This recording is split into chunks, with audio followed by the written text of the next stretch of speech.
Sometimes ignorance is preferable to the detailed truth. Maybe we only care about truth insofar as it empowers us. Knowing and thinking about all of the details of every orange tree would just be a psychological burden for the most of us. I'll take illusion over the reality. But I can't help but ask, is it possible that the mind is actually accessing a deeper kind of truth? Maybe the mind is separating the signal from the noise. But what constitutes signal versus noise? Our values. A farmer that values knowing all the details of an orange tree will view it differently than a regular person. Well, where do our values come from? Here's Nietzsche's view from beyond good and evil. Behind all logic and its seeming sovereignty of movement, there too stand valuations or, more clearly, physiological demands for the preservation of a certain type of life. For Nietzsche, our values come from our physiological demands, and what does our physiology demand? Power. It wants to survive and thrive. What does it mean to thrive? To imagine the world a certain way and to be able to make that illusion a reality. Someone could try to contest this idea by saying that they don't seek power or want to thrive, they won't eat or drink anything to prove this point. But they would still be seeking a kind of power. They imagine a world in which they prove the idea wrong and they seek to bring that world into fruition, even at their own expense.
You could argue this kind of digital detox would be beneficial.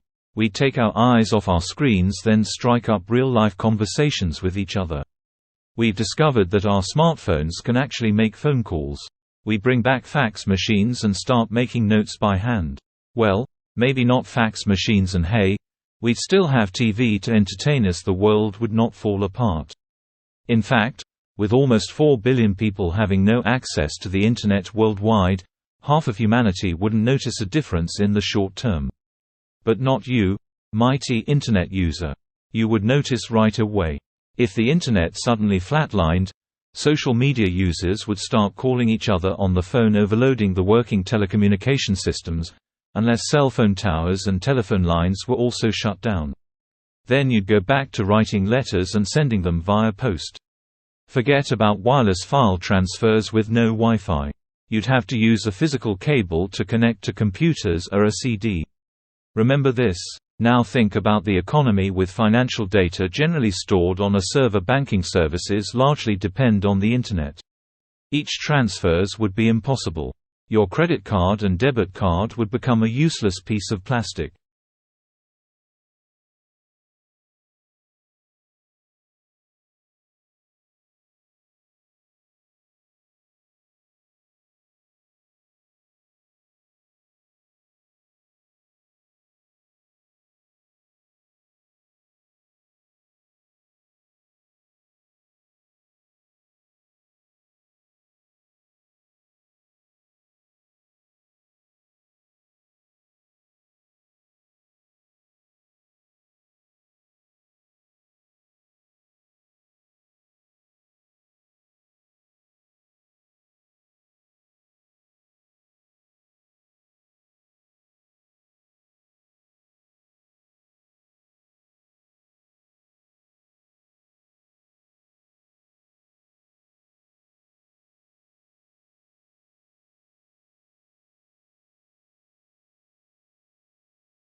Most of us know about an asteroid hitting the Earth and wiping out the dinosaurs, but most people don't know that the Earth nearly got devastated by a large igneous province that formed in Siberia 250 million years ago. Now, imagine that we had to deal with a colossal lip like that today. How much damage would it cause? Urban areas would be decimated by the rift, causing extensive destruction. And those quakes? They're just the preview. Next, the lava makes its grand entrance. Once here, it's on the warpath. Farmland needed for raising crops would be incinerated. Bodies of water like lakes, streams and rivers would be vaporized if there was enough lava. And depending on how fast the lava flows, endangered species would be wiped out if they couldn't relocate in time. It would also devastate the economy. Schools, businesses and hospitals would be ravaged, along with infrastructure like highways, power generating facilities, gas lines and water mains. And that beautiful new house you bought? It's covered in lava. Your new car? It's under lava. And what about you? Well, according to Oregon State University, lava moves on a flat slope, like Hawaii's Mount Kilauea, at a maximum of 10 km per hour, 6.2 miles per hour. The average speed people walk at is 5 km per hour, 3.1 miles per hour, and average running speed is about 13 km per hour, 8 miles per hour. So if you were good at track and field, now's your time to shine.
Nowadays we have more ways to communicate than ever. Apart from good old-fashioned vocal cords, emails are the most common form of communication with 74 trillion sent every single year. That's 202 billion per day, 2 million per second, and all of them somehow end up in your mailbox. Next to email, you have WhatsApp, with 36 trillion WhatsApp messages per year. Then you've got 14 trillion WeChat messages, 7 trillion texts, 200 billion tweets, 109 billion Zoom calls, about 5 Yahoo Messenger calls and somehow, 17 million telegrams. Yes, you heard me right. The world still sends millions of telegrams every single year. There is a few questions like who, what, when, where, why, and how. 4 of those are pretty easy to answer. Telegrams, the world and now. But the remaining 2, who and why, are a little more complicated. To explain why such an old and outdated technology has managed to stick around while so many others like pagers, dial-up modems in the iPhone 12 have all that disappeared. You need to understand just how influential and widespread telegraph system really work. You see, when telegrams became publicly available, they were a big deal.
After many iterations working with experts, medical health professionals and the women themselves, I should say it was not an easy process at all, but we had a simple and beautiful design. For $1 more than what the existing product was offered for, at $3, we were able to deliver Janma, a clean birth kit in a purse. Janma, meaning birth, contained a blood-absorbing sheet for the woman to give birth on, a surgical scalpel, a cord clamp, a bar of soap, a pair of gloves and the first cloth to wipe the baby clean. All this came packaged in a beautiful purse that was given to the mother as a gift after all her hard work, that she carried home with pride as a symbol of prosperity. One woman reacted to this gift. She said, "Is this really mine? Can I keep it?" The other one said, "Will you give me a different color when I have my next baby?" Better yet, a woman expressed that this was the first purse that she had ever owned in her life. The kit, aside from its symbolism and its simplicity, is designed to follow globally recommended medical protocol and serves as a behavior change tool to follow steps one after the other. It can not only be used in homes, but also in institutional settings. To date, our kit has impacted over 600,000 mothers and babies around the world. It's a humbling experience to watch these numbers grow, and I cannot wait until we reach 100 million.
A lot of people can't get used to the short days or longer nights during the winter months. There are a lot of theories as to why that occurs. One of the theories is that we become desynchronized with the light-dark patterns because we don't get enough light during the day. So, some people can't really adapt to that.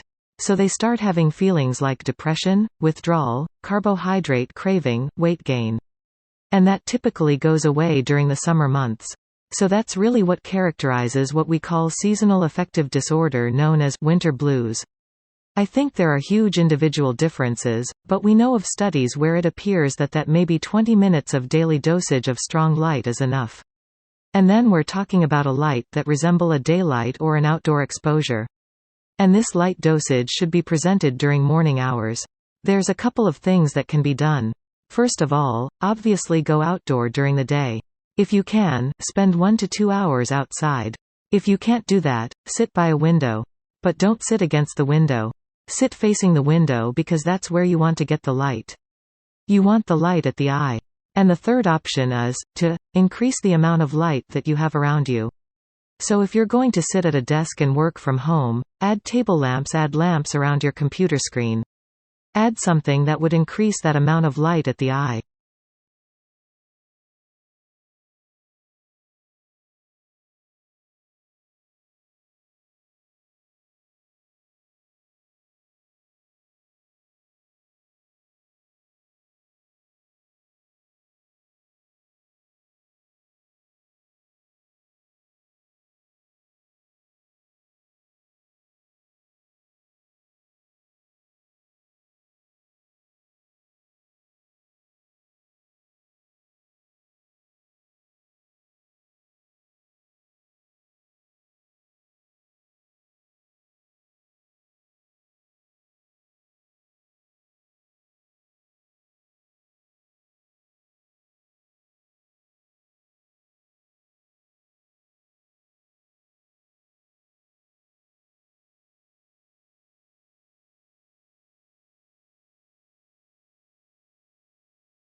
Dawkins breaks all good things into three classes.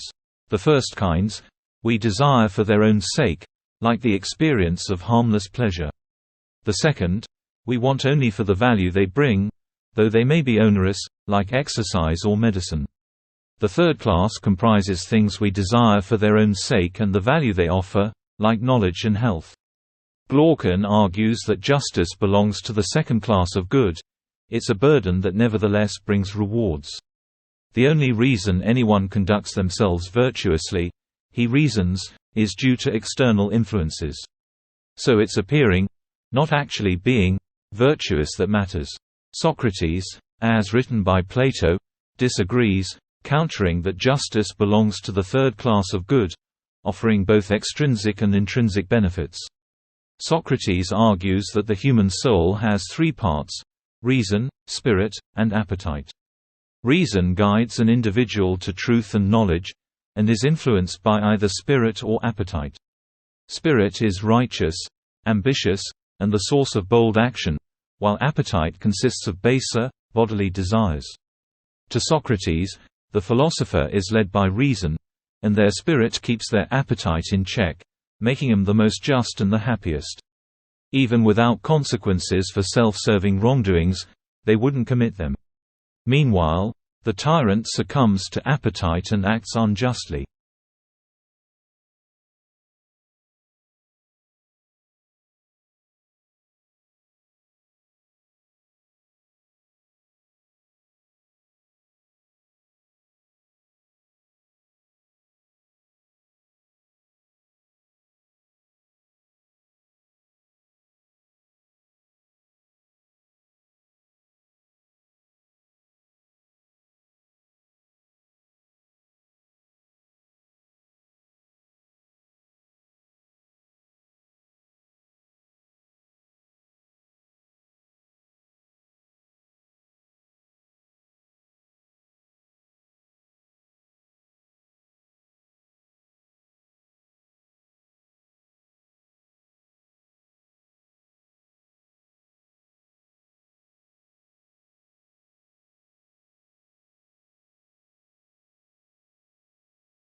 Light mode is far better with respect to being able to comfortably read and use digital device for a long period of time, and I think there are enough studies to back that up.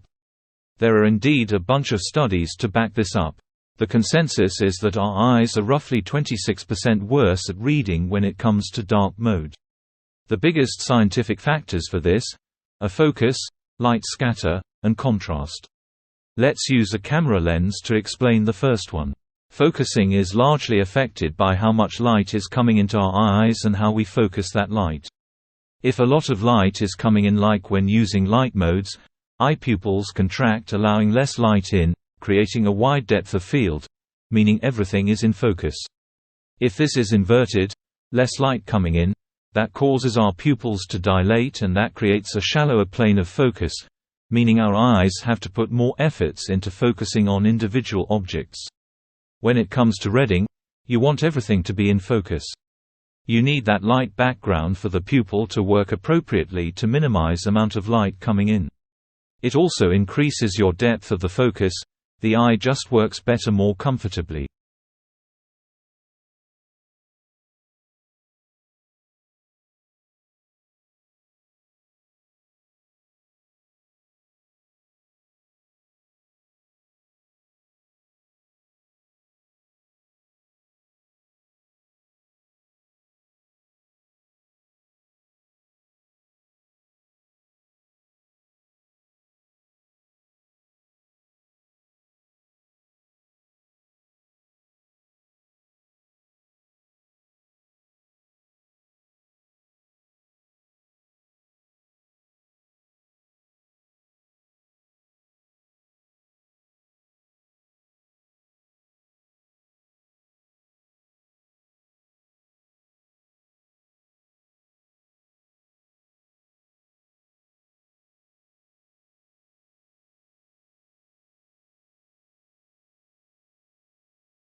One thing that is nuclear to defeating procrastination once and for all, and which is actually a common denominator to any technique, system or habit you can start implementing is momentum. The idea is very simple. Any task or project becomes easier once you start working on it. Okay, so think about this. You may notice that when you have a pretty lazy day, it feels even more difficult to do things. So if you didn't do anything in the morning, you may find that it may be actually difficult to do some basic tasks like clean the dishes, or going outside for a walk with your dog. On the other hand, when you're having a very productive day, it feels like you're on a roll. As you go through these tasks and you accomplish those tasks, take off those items in your to-do list. It seems like getting things done is actually easier than you realized before. And this is a basic example of what momentum does for you. It has a lot to do with your confidence in your own work and energy, as well as your ability to trust yourself to actually get things done. And for a lot of people, working on the same type of tasks all the time, while using the same tools, mindset and resources for several hours, is one of the things that contribute a lot to procrastination, and it also contributes to that feeling of lack of progress. That is really unhelpful when trying to boost your confidence in your work and momentum in general. So diversifying the type of tasks, the resources you need, as well as the level of challenge, can be a really positive way for you to diversify the items in your to-do list, and gain that momentum back.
Around 30% of our planet is covered in trees.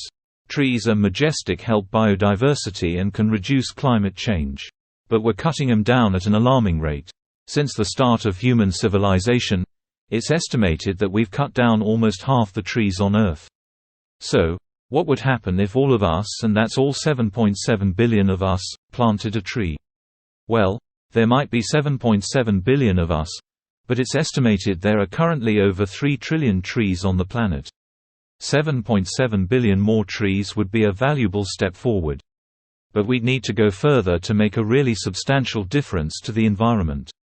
But we could. In fact, according to one estimate, if we planted 1.2 trillion trees, we'd cancel out a decade's worth of CO2 emissions by the time the forests mature. So that's more like 160 trees per person. Trees take carbon dioxide out of the air and release oxygen, making them a natural source of carbon capture. Planting 1.2 trillion more trees could capture up to 100 gigatons of CO2, on top of the 400 gigatons captured by all our existing trees. Trees planted near the equator can be especially beneficial, as they grow much faster in the warm, wet and humid environment. Let's imagine that happened. In as little as 20 or 30 years, entire woodlands and forests would be established. And in 100 years, these trees would grow and mature, safeguarding habitats that otherwise get cut down. We'd also see a rise in biodiversity as trees get older and start to decompose, because they, along with dead trees, offer a habitat to all kinds of fungi and insects. On top of this, we could see a positive impact to our mental health, as studies have shown trees can lower stress and make people happier.